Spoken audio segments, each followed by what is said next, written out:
National council for homeopathy Pakistan کے نائب صدر ڈاکٹر غلام مرتضیٰ نے کہا ہے کہ حکومت فوری طور پر سرکاری ہسپتالوں میں ہومیوپیتھک ڈاکٹرز کی تقرری کو یقینی بنائے اور سابقہ حکومت کی لگائی گئی پابندی فوری طور پر ختم کر کے رکن انسانیت کی خدمت کو یقینی بنایا جائے۔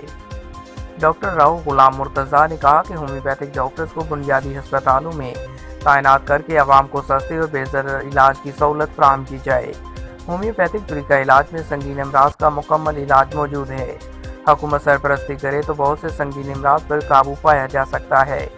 کرونا وائرس جیسی موذی مرض کی لہر کو ختم کرنے کے لیے بھی ہومیوپیتھک طریقہ علاج سے استفادہ حاصل کیا جا سکتا ہے۔ اس موقع پر ضلعی general secretary doctor Maisam Naqvi, ضلعی انفارمیشن سیکرٹری ڈاکٹر محمد لطیف چودھری، ڈاکٹر محمد ناظم بلوچ بھی موجود تھے۔